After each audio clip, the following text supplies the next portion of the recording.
Good morning, students. Today we will continue from the previous topic, that is measurement of mass, length and time. Okay, I hope you have watched the previous videos. So start with this one. To find the height of a distant object by triangle method. Triangle method means trigonometry से लिया गया है. You have learned about it in the 10th class. Let A be with the height. ये क्या है? A be with the height of the object, P with the observation point and theta with the angle of elevation. हमने ये h की value निकालनी है. ठीक है. So consider P and B. The distance between this PB is equal to x. So from right angle triangle, we know tangent theta is equal to perpendicular upon base. So perpendicular is AB and base is PB. So what is AB? H. PB क्या है? X. So we will find H is equal to X will multiply with tangent theta. So by knowing the value of X and tangent theta, we can find the height of an object. Clear? So this is one method. Now come to the next one. To measure size of an astronomical object. अब astronomical object हम कौन सी ली यहाँ पे? Moon. हमने इसका क्या निकालना है? साइज. साइज मीन्स इसका डायामीटर. ठीक है.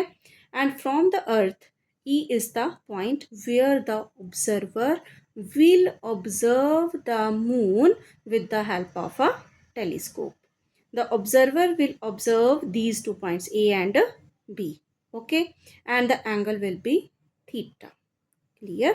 So S be the distance between moon and earth. Consider this distance from the earth, that is S.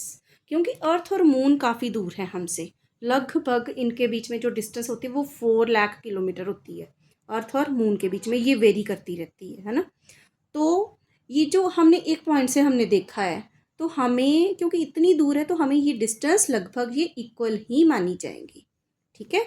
तो हमारा फॉर्मूला क्या है? Theta is equal to arc upon radius. Arc क्या है यहाँ पे? A B. और ए बी क्या है हमारे पास? हम इसको क्या कंसीडर करेंगे? डी. ओके. तो रेडियस क्या हमने लिया? एस. ठीक है. D upon S. Cross multiply करेंगे और D is equal to S multiply theta, that is S theta. Using S and theta we can find D. S हमें पता है लगभग 4 लाख किलोमीटर होगा. थीटा टेलीस्कोप से पता चल जाएगा. इनको मल्टीप्लाई करोगे you will find the diameter of the moon. ठीक है. Come to the next page. To measure distance of an astronomical object by parallax method. Parallax method is an important term. The parallax method is used to measure the distance of nearby astronomical object such as moon and nearby stars. ठीक है. Parallax method का use कहाँ पे होता है? जो ज़्यादा दूर नहीं है. ठीक है. जो ज़्यादा दूर एस्ट्रोनॉमिकल ऑब्जेक्ट ज़्यादा दूर नहीं है उनकी डिस्टेंस हम मेज़र कर सकते हैं फ्रॉम द अर्थ. ओके. सो पहले तो पैरालैक्स है कि इसको समझना पड़ेगा. ठीक है. मान लीजिए आपका कोई पेन है, आप एक बैकग्राउंड लेते हो पीछे. ठीक है. कोई आप डोर ले लो, कोई वॉल ले लो, कुछ भी ले लो. ठीक है. और इस पेन को देखोगे. पहले आप अपनी एक आंख बंद करोगे, फिर पेन को ऑब्जर्व करना, फिर दूसरी आंख बंद करके ऑब्जर्व करना. तो आपको इस पेन की पोजीशन चेंज लगेगी. किसके रिस्पेक्ट? इस बैकग्राउंड के रिस्पेक्ट. है ना.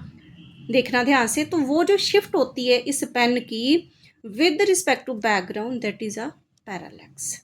Clear? It is the apparent shift in the position of an object. Object तो वही रहती है पर हमें दिखाई देती है कि इसकी पोजीशन चेंज हुई है. ठीक है. एक आंख बंद करके देखना, फिर दूसरी आंख बंद करके देखना. तो वो जो शिफ्ट होती है ना हमें दिखाई देती है, वही पैरालैक्स है. Respect to the distant background when the observer changes their position. वही जो इसकी शिफ्ट है वो क्या होती है? Parallax. So let an astronomical object O is observed from 2 points on earth separated by a distance B, that is called baseline. ये हमारी अर्थ ली. इसके ऊपर 2 पॉइंट्स ले लिए. यहाँ पे हमने एस्ट्रोनॉमिकल ऑब्जेक्ट को कंसीडर कर लिया. नियर बाई कोई स्टार हो सकता है, कोई मून हो सकता है ना. उसका एक पॉइंट ऑब्जर्व कर लिया. यहाँ से भी देखा टेलीस्कोप की हेल्प के साथ, यहाँ से भी देखा ऑब्जर्वर ने. तो इनके बीच में एक एंगल बन रहा है, दैट इज़ अ थीटा। ठीक है, और इस पॉइंट से देखा, इस पॉइंट से देखा, क्योंकि डिस्टेंस काफ़ी ज़्यादा होती है तो वो हमें सेम ही लगते हैं, तो ये भी एस हुआ, ये भी एस हुआ। ठीक है, अब थीटा क्या होता है, आर्क अपॉन रेडियस, सेम पीछे वाला। आर्क क्या है, यहाँ पे हमने ये कंसीडर करेंगे E1 E2। E1 E2 को हमने क्या लिया, B, that is a base line, and this is a theta. So S is equal to, S इधर चला जाएगा, थीटा नीचे आ जाएगा, B upon theta. Using B and theta we can find S easily. E1 और E2 के बीच में distance हम मेजर कर सकते हैं, क्योंकि अर्थ के ऊपर ही ये तो सिंपली है। तो base line B, we can measure the value of theta, then B upon theta, that is a S. Okay, this is a distance between the astronomical object from the earth. Is it clear? Now next one, distance of a planet by applying Kepler's law. This is a very important.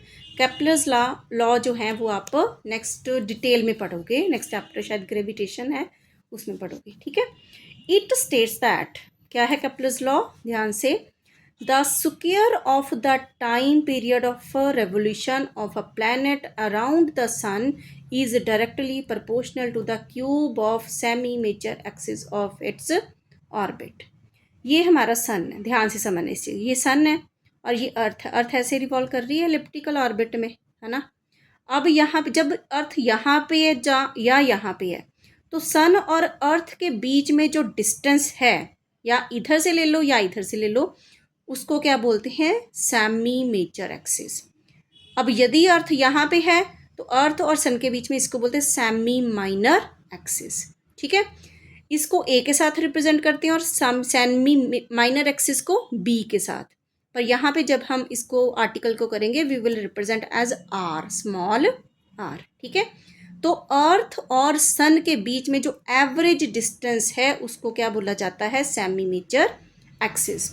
तो Kepler's law क्या बोल रहा है कि जो अर्थ है वो जब सन के सराउंडिंग रिवॉल्व करती है, पूरा अपना सर्कल कंप्लीट करती है, तो कितने समय में करती है, मान लो टाइम टी पे करती है, तो square of time is directly proportional to the cube of the semi major axis. This is the Kepler's third law. Okay, come to the next page.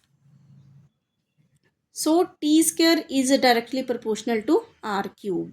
R is a semi major axis. ये नीचे चला जाएगा, इसकी जगह equal आ जाएगा constant. For earth, अब अर्थ है वो सन के अराउंड घूमती है, तो कितने समय में पूरा एक चक्कर लगाती है, 1 ईयर में। तो टी ई टाइम पीरियड क्या आएगा अर्थ के लिए, 1 ईयर। जो आर है ये क्या है, semi major axis, means earth और सन के बीच में डिस्टेंस, दैट इज वो कितनी है, 1 एस्ट्रोनॉमिकल यूनिट। ठीक है, अब T square upon R cube is equal to, अब ये कांस्टेंट है क्योंकि, ठीक है, ये कांस्टेंट है, कांस्टेंट हमने 1 ले लिया, तो आर क्यूब मल्टीप्लाई होगा is equal to T square. तो आर कितना आ गया, square of T square, then ये जो 3 है यहाँ आ जाएगा, क्यूब रूट बन जाएगा। We can write T is power 2/3 also. Comparing a planet with earth, planet और अर्थ को कंपेयर करते हैं। इधर प्लैनेट के लिए लिख लिया, P for planet, E for earth. T E we know 1 year, R E we know 1 astronomical unit. So T P square upon R P cube is equal to 1, ये 1 आ जाएगा ना। तो R P cube cross multiply, R P cube is equal to T P square. तो R P क्या आएगा, square root of T P square, इसका cube root 3, T P is 2/3, तो R P is equal to T P is 2/3। तो यहाँ से ये क्या है, प्लैनेट का, ठीक है, कोई और प्लैनेट। ठीक है, तो from here we can find the value of R P, that is T P is power 2/3। We can find the distance between sun and planet. Now come to one numerical. A planet completes one revolution around the sun in 8 years. Okay. Find its average distance from the sun. अब एक planet है वो sun के around घूम रहा है और पूरा एक चक्र वो 8 सालों में कंप्लीट करता है, 8 years में। ठीक है, तो उसका हमें एवरेज डिस्टेंस निकालना है। तो टी पी हमें पता है 8 years, आर पी का फॉर्मूला भी हमने देखा, टी पी का स्क्वायर साथ में क्यूब रूट। ठीक है, तो आर पी 3 आ गया, टी पी की वैल्यू क्या है 8, 8 का स्क्वायर, 8 का स्क्वायर 64, 64 को हम क्या लिख सकते हैं, 4 × 4 × 4, दैट इज 4 पावर 3।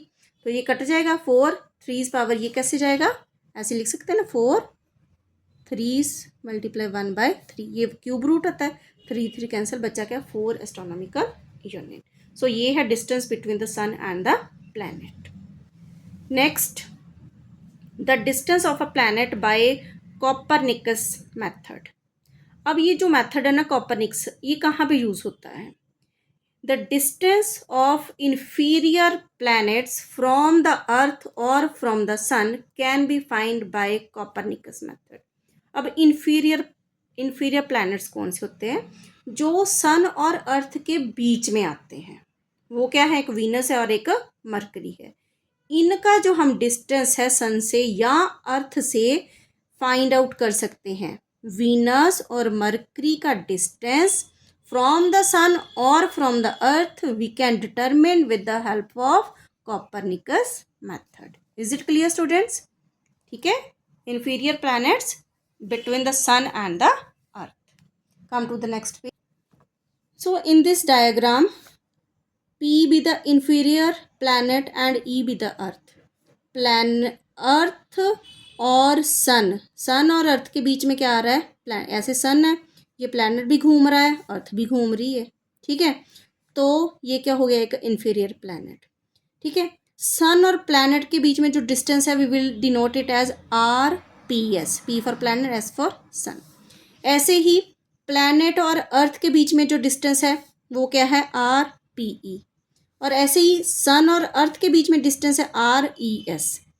ये तो पता ही है हमें, सन और अर्थ के बीच में डिस्टेंस क्या है? 1 astronomical unit. The planet's elongation will be maximum. जो प्लैनेट है वो कब सन से मैक्सिमम होगा? When angle subtended by sun and earth at the planet is 90 degree. जब सन और अर्थ प्लैनेट के ऊपर एंगल कौन सा बनाएंगे? 90 डिग्री. उस पॉइंट पे जो प्लैनेट है वो मैक्सिमम डिस्टेंस पे होगा. इस पॉइंट को समझने की कोशिश कीजिएगा. ये तीनों चीज़ें हैं. ठीक है, जब ऐसी पोजीशन जब सन और अर्थ प्लैनेट के साथ मिलके 90 डिग्री का एंगल बना रहे हैं, उस पॉइंट पे जो प्लैनेट है वो मैक्सिमम पोजीशन पे होगा फ्रॉम द सन और अर्थ. ठीक है, जब ये 90 डिग्री का होगा.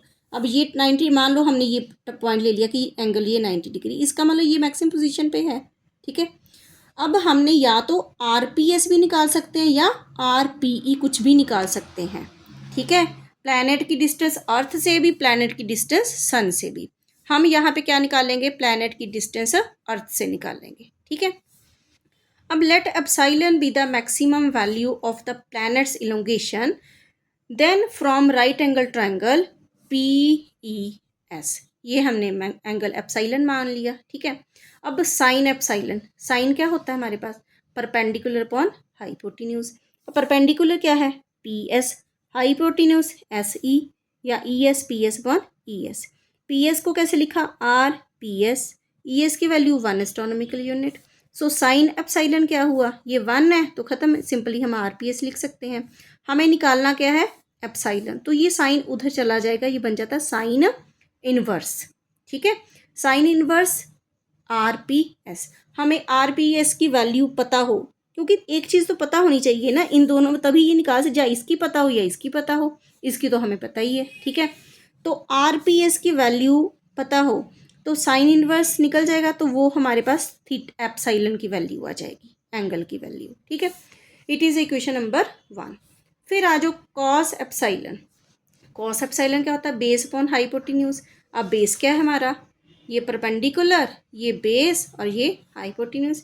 Means PE upon SE. क्या आ गया? PE upon ES. अब PE को रिप्रेजेंट करेंगे RPE अपॉन ES, अगेन अर्थ और सन के बीच में 1 astronomical unit. So it will be RPE.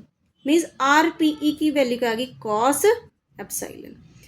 अब यहाँ से हम एप्सिलॉन की वैल्यू निकाल के जो भी वैल्यू आ जाएगी उसको इसमें पुट करेंगे कॉस ऑफ एप्सिलॉन, तो हमारे पास क्या आ जाएगी? RPE की value. Using 1 and 2 we can find value of RPE, means distance between planet and earth. Okay, so please remember this one.